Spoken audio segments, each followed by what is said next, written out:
Divine Grace, Sri Bhaktivedanta Swami Prabhupada. Anantakoti Vaishnavrinda ki, Grantaraj Srimad Bhagavatam ki, Gaur Premanandi.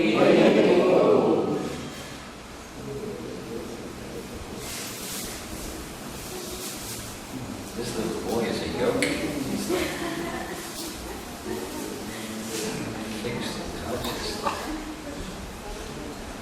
Who were you in your last life, my friend?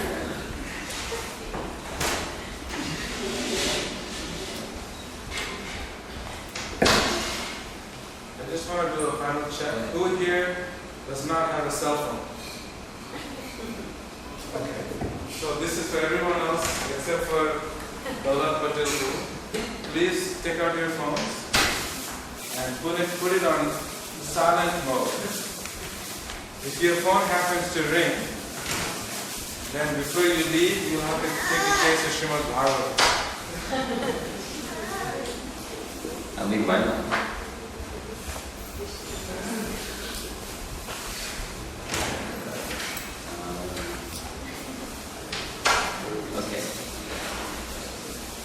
So the mystery of Krishna's appearance.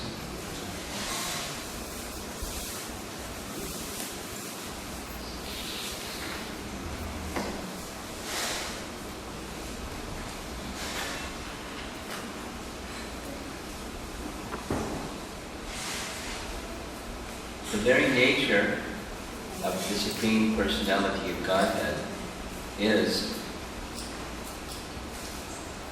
that He has unlimited and inconceivable potency. We'll say it in reverse. Jiva Goswami says, it is not possible to even have the beginning understanding of the Absolute Truth without accepting that the Absolute Truth has unlimited, inconceivable potency. It's quite logical. If you say, well, you can't have potency. That's what my philosophy says. Because if you have potency, then there's the possessor of potency and potency, and that means that you can't have two, it's got to be one, so there's no potency.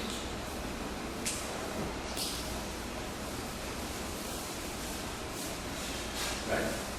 It's got to be one. That you have a presumption or a predisposed conclusion that says it's all one, then you can't have potency. So you just, then how could that be? Because that's something the Absolute isn't. But the Absolute is everything. So the Absolute has to be both with potency and without potency. If you could say only without potency, they neutered God. Not so. So say positively. The absolute truth of the highest truth that exists must have innumerable, unlimited, inconceivable potency. And then as soon as that is accepted, at least in principle, then everything about the personality of God can be understood. At least in principle. I mean, not necessarily in detail of how He does what He does. But He does it through the agency of His unlimited and inconceivable potency. So that's the solution to the mystery of Krishna in all features. But you know this, of course you know, this very important verse from Bhagavad Gita that we always recite on Janmashtami, so in anticipation of Janmashtami, this is the topic. But it also fits in with the second purpose of this conference. Janma karma cha me divyam evam yo vedi katataha sattva deham punar janma naiti maneti sarjanam. Oh, the nature of Krishna's janma is mysterious. So mysterious that if you can understand it, you will not take birth again in the material world. It's not a small thing to understand. It's a mystery. But the key to the mystery is the inconceivable, unlimited potency. And by that potency, He can do whatever He wants. There's a famous Stump the Swami question that Prabhupada was asked of amongst many. Somebody asked, Swamiji, it's a rhetorical question. Swamiji, is God capable of making something so heavy He cannot lift it? It's a trick question, because if you say, no, He can't do that, then there's something God can't do and He's not God. And then if you say He can do that, then it's something He can't do because He can't lift it. It's a trick question. So Prabhupada immediately answered, yes, He can create something so heavy He cannot lift it and then lift it.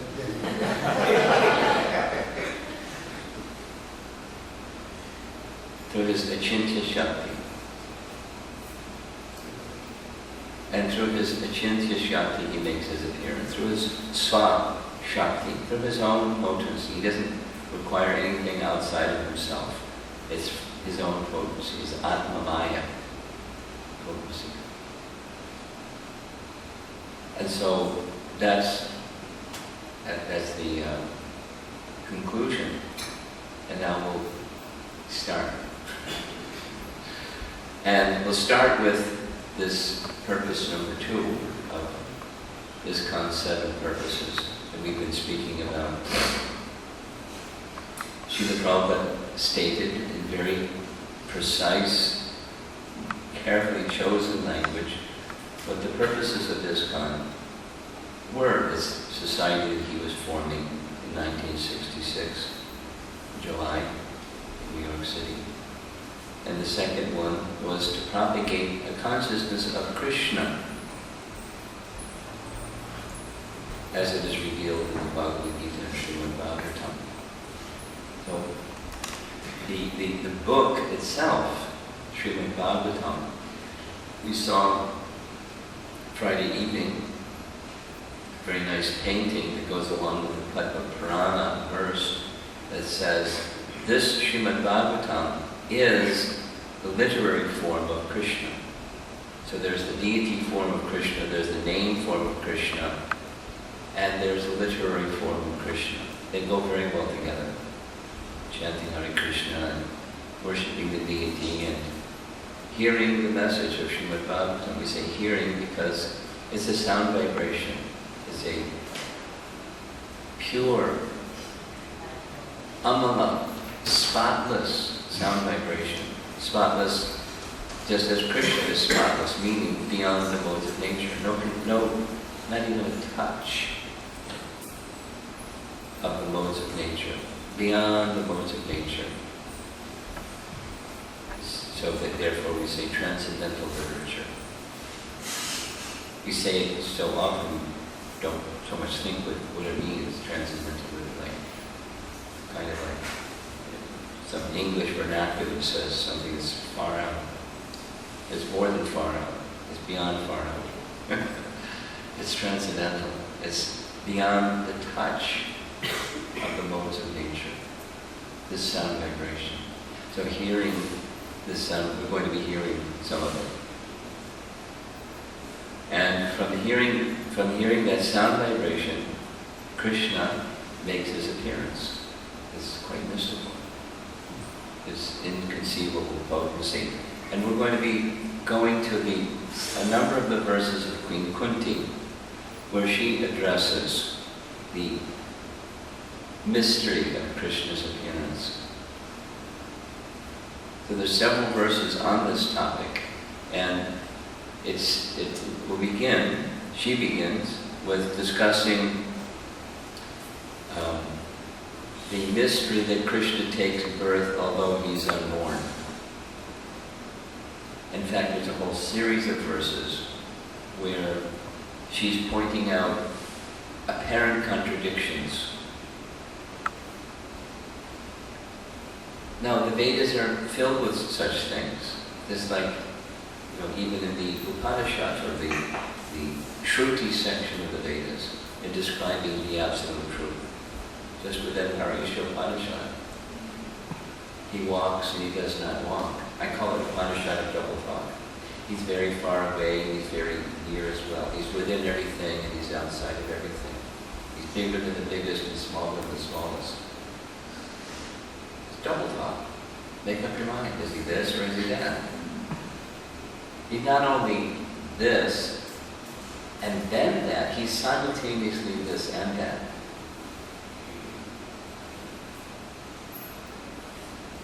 Inconceivable potency.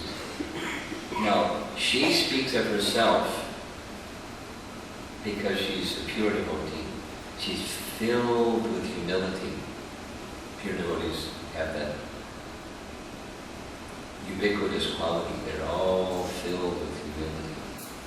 So she's feeling herself not qualified to understand the inconceivableness of Krishna. But she discloses, in fact, she understands it by her humble expressions. You'll see. Janma karma cha vishvatman. Of course it is bewildering, O soul of the universe, that you work, here's some of the contradictions, you work although you are inactive, that you take birth though you are the vital force and the unborn. You yourself descend amongst animals, men, sages, and aquatics. Verily this is bewildering.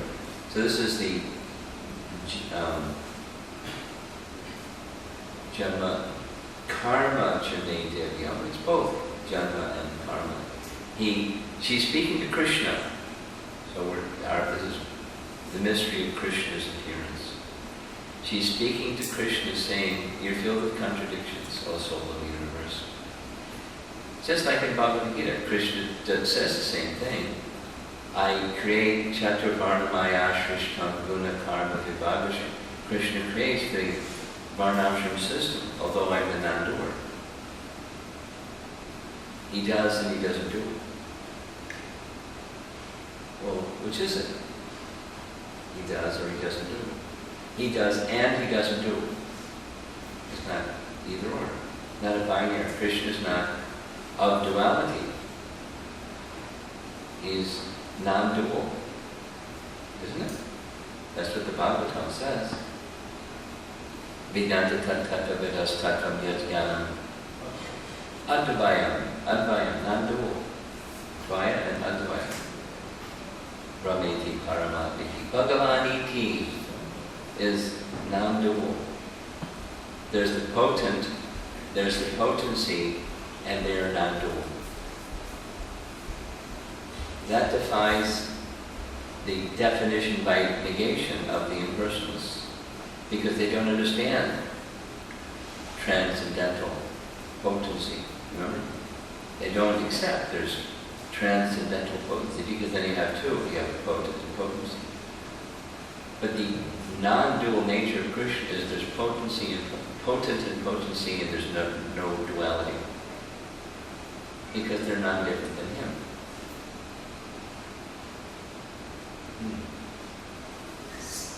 It's a profound subject matter.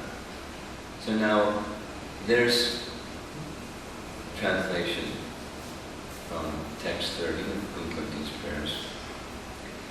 Here's Vishwanath Chakravarti Thakur's translation of the previous verse, where she's also speaking about the inconceivableness of Krishna. No one knows the intentions of the Lord, who desires to hide himself in human form, who does not show favor or hatred to anyone, and about whom all men have different opinions.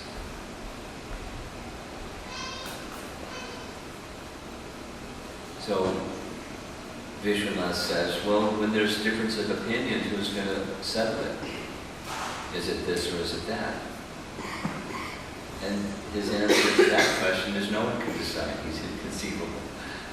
Achintya Shakti means achintya. Inconceivable. So who's going to decide? Well, no one can decide. And this verse 29, the previous verse, and this one, he says, these two verses are going to explain. It happens when reading scripture that one person reads this and the other person reads that. Benjamin Franklin wrote that about the Bible. My friend and I read the Bible day and night. He reads black and I read white. Same book. Or you read Prabhupada's books and you know how it is. Some people say, Prabhupada wanted da-da-da-da, they give their scriptural book. No, he wanted da-da-da-da, they give their scriptural book. And they get their group of people and they start bashing each other. No, it's this, no, it's that. Right? And sometimes it's, the liberal, and sometimes it's the conservative. Should we follow Chaturmasya, or did Prabhupada want us, or he didn't give it such importance? There's some quotes over here, some quotes over there. Take anything. You find that goes on. So who's going to decide about the nature of Krishna when there's two opinions? Well, Vishwanath is saying, that Kunti is saying, no one can decide. There's his pastimes are apparently contradictory. And, lifting a Govardhan hill, well, that's contradictory. Who can do that? It's got to be mythology. Because no one can do that. We can't do that. So how can he do that? But he has inconceivable potencies. So he can do that. He didn't even need to do that. He could just have it levitate. Didn't have to lift it. But lift it with one hand. Not only one hand, his left hand. Not only left hand, the little finger of his left hand. Get it? It's his inconceivable potency lifting the hill. Didn't have to stand under the hill.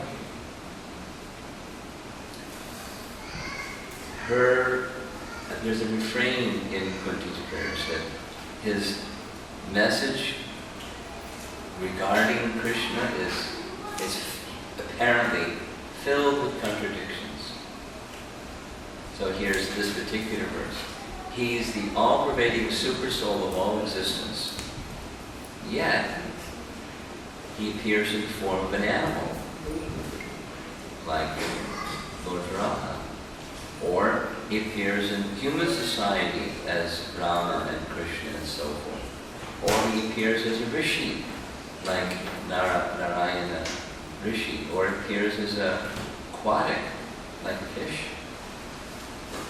Krishna. This is the mystery of Krishna's appearance. He makes other appearances besides his appearance as Krishna.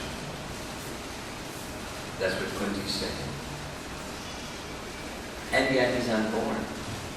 And he has nothing to do, yet he does things. It's a contradiction. So how do you resolve this contradiction? Well, he has these inconceivable potencies. No one is equal to or greater than him, so you can't compare him to you and say, well, he can't do that because I can't do that. Or the greatest person ever has never been able to lift a hill, or to speak of for 7 days, with no eating and sleeping and drinking water and nothing, lifting a mountain for 7 days. He has no equal.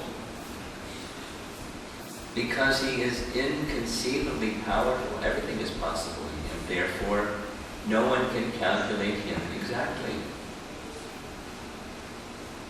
Having acknowledged all this, he can be easily understood by the pure devotees because they are intimately related with him. What that means is, Krishna discloses to his pure devotee, I am like this. And so they can tell us, he's like this. Otherwise we wouldn't know. How would we know? We wouldn't. But through the association of such exalted personalities, he who cannot be known can be known. Through the power of bhakti. Here's Vishwanath's way of translating this verse, text 30. O soul of the universe, you were unborn and perform no actions, but you take birth and perform activities in the forms of animals, men, and aquatics. This is extremely, he uses the word deceptive. Deceptive sounds like you're cheating somebody. But it's not in Krishna's case. Here's his commentary. Understanding the conclusions about your partiality or impartiality, your action or lack of action, your birth or lack of birth, one can relish your pastimes. Again, the secret to the mystery is inconceivable potencies. And inconceivable potencies means inconceivable. But he has them. And sometimes he extends them, and sometimes he withdraws them. Sometimes he extends others, and sometimes he withdraws them. And they're completely acting according to his will. Everything moves according to his will potency, his Ichha Shakti. He just does things.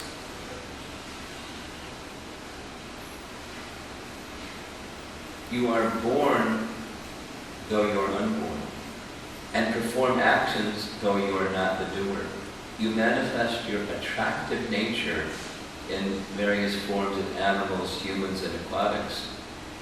This is an extreme deception. So he's translating the verse of Kunti. Atyanta vidambanam. It's deceptive in the sense that it appears that you lessen your stature by accepting inferior forms. There's another almost identical, very, very beautiful section spoken in the 3rd canto, chapter 2 of the Bhagavatam by Uddhava. It's really nice. Read it. The first chapter of Canto 3 begins with Shukadeva Goswami being asked, some time ago you spoke about Uddhava going on pilgrimage, and he met different sages. Could you describe that pilgrimage that he went on, and what his experiences were, and what he learned and understood? You said that he met Maitreya, and he became perfectly, it was actually Sutta that said it, but he became perfectly enlightened. Vidura was such a qualified receiver, and Maitreya was such a qualified speaker. That conversation must have been fantastic. Could you describe that conversation, please? So the response results in about a canto and a half of that conversation between Maitreya and Uddhava, and then Uddhava, it starts first with Uddhava and Vidura, and then Maitreya and Vidura. So, Vidura comes into the forest in Vrindavan, and lo and behold, there's Uddhava. Uddhava! How nice to see you! In the forest of Vrindavan, of all places. And as soon as he sees Uddhava, he thinks of Krishna, because they even look alike. And outside of Vrindavan, the most intimate associate of Krishna is Uddhava. So he starts asking him about Krishna and Balaram and Ugrasena and the members of the Yadu dynasty by name, and how are they, and so forth and so on. And after he finishes his question, there's about a chapter and a half of Uddhava pouring out his heart. Just talking about Krishna. He did Krishna Bhakti and just talked about Krishna. And part of his pain is what's shown in these colored letters here at the bottom. That Krishna would do things that made people think of him as ordinary. And that gives me great pain. Now Krishna is departed. But thinking how other people think that Krishna is ordinary gives Uddhava great pain. And he describes things that he would do that made him appear ordinary. When seeing the stick in Mother Yasoda's hand, he cried. It bewildered Kunti. He was feared by fear personified, cries. But he sees a little lati, not a big one, a little one in Krishna's hand.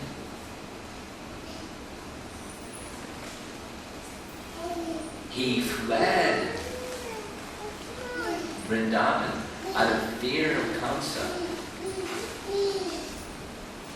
And he apologized. Uddhava says, he apologized to Vasudeva and Devaki. I left because I was afraid of Kamsa. So please forgive me.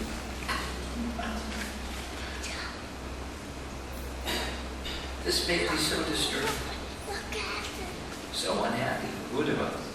Because when people think of Krishna as ordinary, it disturbs them, the minds of those that understand he's not. What to speak of saying he's impersonal. saying he's ordinary. But Kunti understands.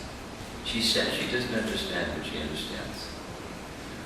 This is now Vishwanath's commentary.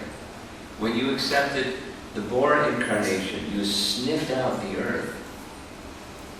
Though you were omniscient and omnipotent, you became a real boar. Seeing that form, the knowers of the truth will not laugh and say that you are simply a mortal animal, thinking that you are a jiva under the control of karma. It's just describing in very beautiful language the tension of understanding the unknowable.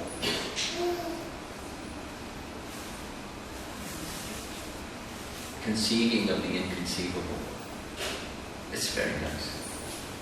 Since you are actually without birth and material action, your pastimes with birth and action must not actually be true. But this is incompatible with the fact that the pastimes were attractive to Advaramas.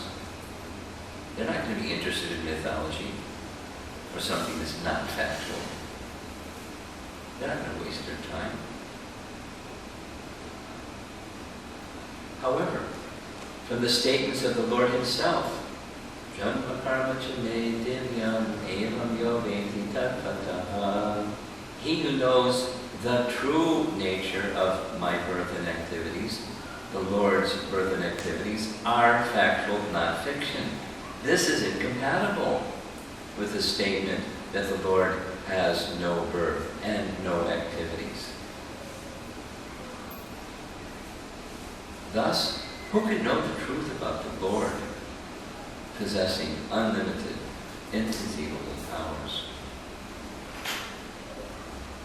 That's one verse. We have 4 more to go. The mystery of Krishna's appearance. Krishna's generosity. So she has a whole series of verses. We skipped one. The verse that I skipped is her regard for Mother Jasoda. She, Kunti, is the aunt of Krishna. Who's the father of Krishna? Vasudeva. Vasudeva and Kunti, what's their relation? Brother and sister. Who's their father? Huh? Can't hear you. Who knows? The father. King. Starts with an S. So, their brother and sister, Krishna was the son of Vasudeva, and Kunti was the sister of his father. So she's the aunt. So she's like, in a relationship, like mother. But she looks at Mother Yashoda and cannot understand the love that Krishna has for Mother Yashoda and the love that Mother Yashoda has for Krishna. It's in another category. She's bewildered by that. Now she's repeating again this message from text 28 about the unborn takes birth.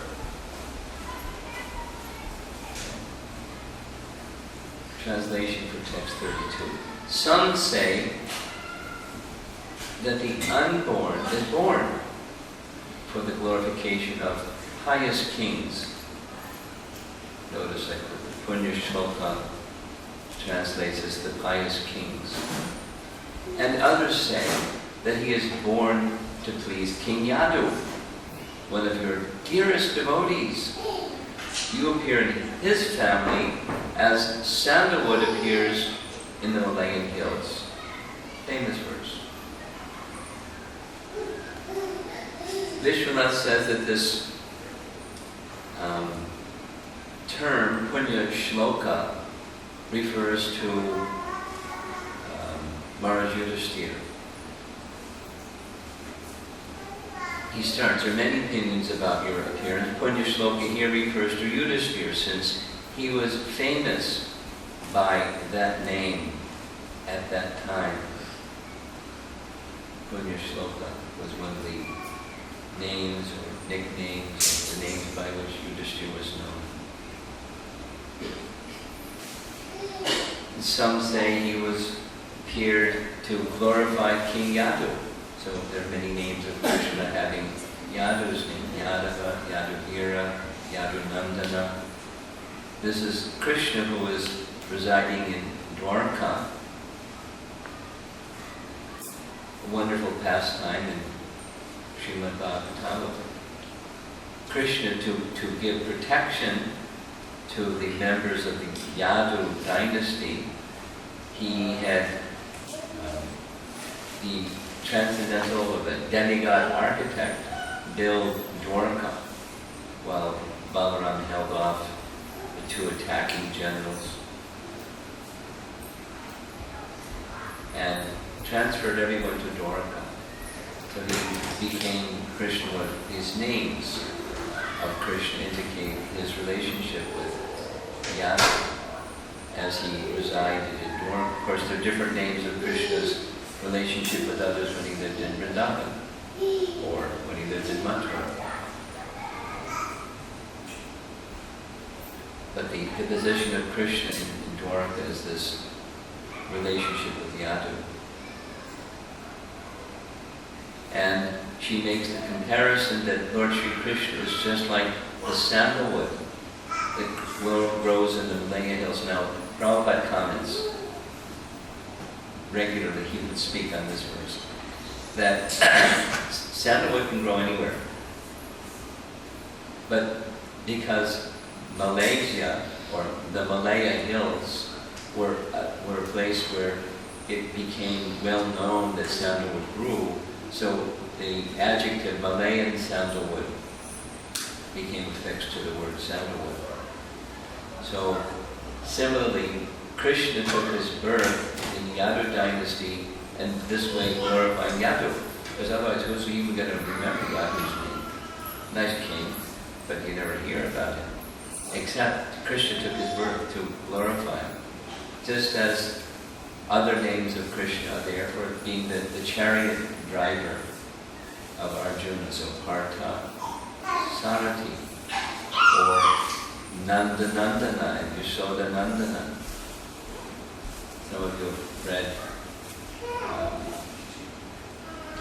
Harinam Chintamani by Bhaktivinoda Thakur, where Haridas Thakur is describing this particular point, that there are primary names and secondary names of Krishna. Primary names of Krishna are primary because they describe him in his loving relation with his devotees. He specifically uses Nandanandana, Yashodanandana.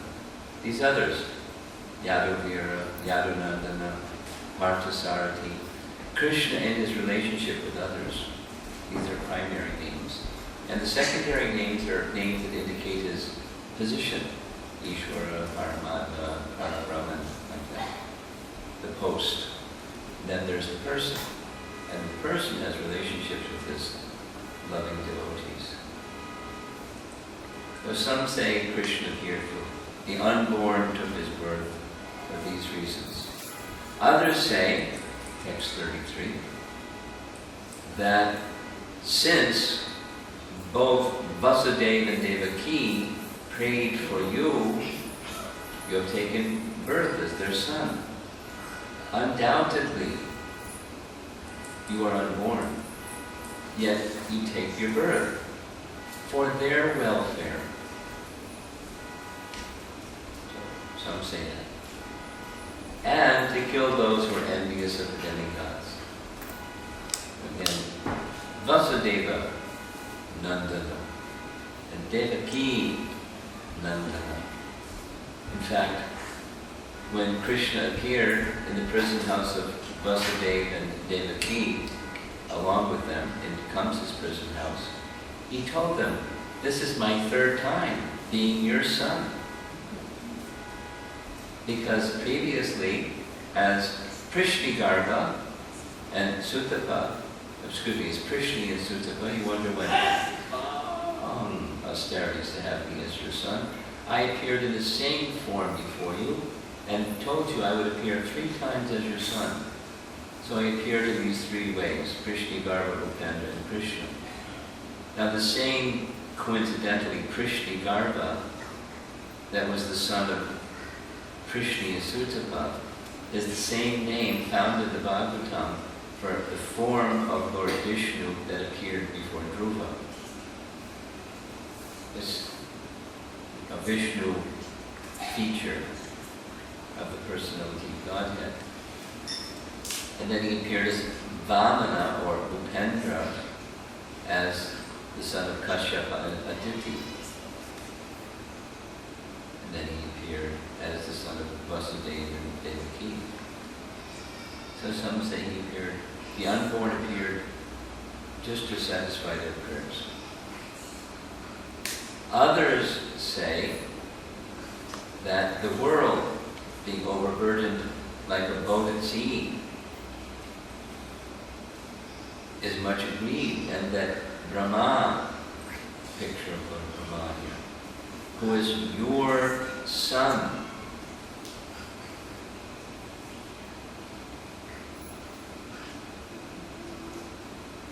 how is Brahma Krishna's son? It comes in the Chaitanya Charitamrita. When prayers are being offered by Lord Brahma to Krishna saying, "You're my father, you're Narayana," Krishna says, "Please consider what you're saying. You're intelligent, you're vastly learned. Why are you speaking this nonsense? Because you're so much superior to me by birth. How is it that you are my son? Please consider what you're saying." So there's this description in Chaitanya Charitamrita where in three different ways Brahma proves his point. You are my father. You're the father of all living entities. I'll prove it, and he proves it. So Brahma, who is your son, prayed for you. And so you appeared to diminish the trouble. Well, Narayana, as Garbhodakshaya Vishnu, without contact of Lakshmi, produced Lord Brahma.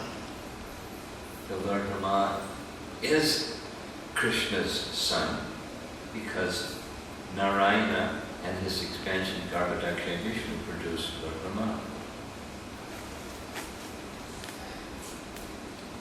Another nice painting of the same.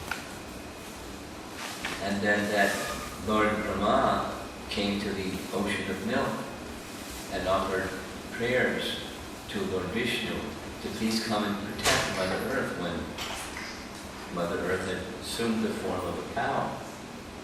And along with other demigods, Lord Brahma came and offered prayers. And so to reciprocate, some say, to reciprocate with the prayers of Lord Brahma, the personality of Godhead appeared. This Swetadweep, the place where they went, is the abode of Paramatma. This is another contradiction, apparent contradiction. Because Paramatma is within the heart of every living entity. So what's this place called Swetadweep, where Paramatma, the Kshirodakshaya Vishnu, resides in the Kshirodak ocean, the ocean of milk. He's in the heart, but he's in the spiritual abode also, simultaneously. It's a mystery. It's a mystery. When Dhruva Maharaj was performing his austerities, intense austerities, it was so intense, his weight, it was as heavy as that the entire creation pushing down the earth planet, and the whole movement of air in the whole universe stopped because his breathing stopped. He checked the ingoing and the outgoing breath. The demigods were suffocating.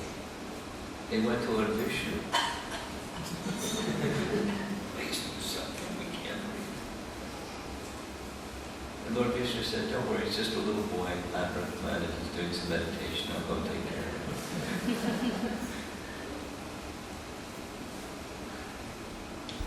So Dhruva was seeing Lord Vishnu in his heart, and suddenly he disappeared. He tried to fix it, meditation again, it wouldn't happen. He opened his eyes, and there was that same Lord Vishnu standing in front of him, who had come from, well, where did he come from?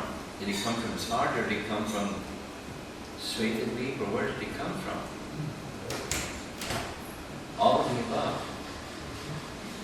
He didn't have to come from here or from there. Either or. Because it's one Paramatma, it's one Kshirodakshaya Vishnu, expanded unlimitedly.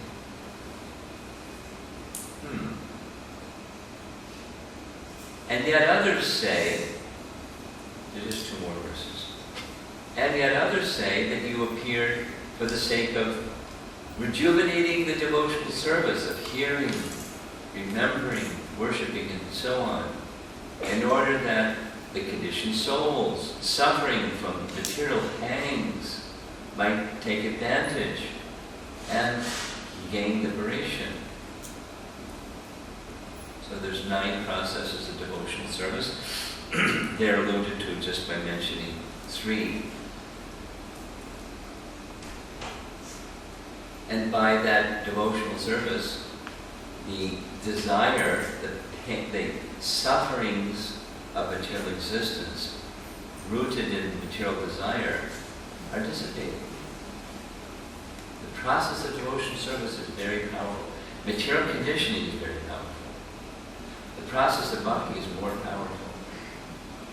So some say that you descended from the spiritual world just to propagate that for the benefit of living entities who are suffering, to give them relief, and ultimately your association in the eternal spiritual world. Now, how is this done? Krishna could send some representative. He didn't have to come himself. But even when Dharma, is there a first canto Bhagavatam somewhere? Canto 1, chapter 8. Please find the verse. Text 35. I want to read the purport. Dharmam tu sakshat bhagavat pranitam. Prabhupada would often say, Dharmam hi, emphasis, certainly. Dharma is given by the personality of Godhead. This was confirmed by, as you see in the painting, Yamaraj giving this indication to the Yamadutas. He could have sent a representative, but he chose to come himself. Here's Prabhupada's report.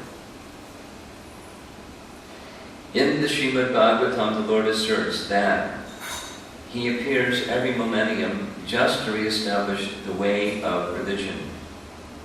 The way of religion is made by the Supreme Lord. No one can manufacture a new path of religion. 4 sentences in a row, backwards and forwards. As is the fashion for certain ambitious persons. The factual way of religion is to accept the Lord as the supreme authority and thus render service unto Him in spontaneous love. A living being cannot help but render service because he is constitutionally made for that purpose. The only function of a living entity that is to render service. Very emphatic. To the Lord. The Lord is great, and living beings are subordinate to Him. Therefore, the duty of the living being is just to serve Him only. Unfortunately, the illusion living beings, out of misunderstanding only, become servants of the senses by material desire. This desire is called avidya, or nescience, and out of such desire, the living being makes different plans for material enjoyment centered about perverted sex life. He therefore becomes entangled in the chain of birth.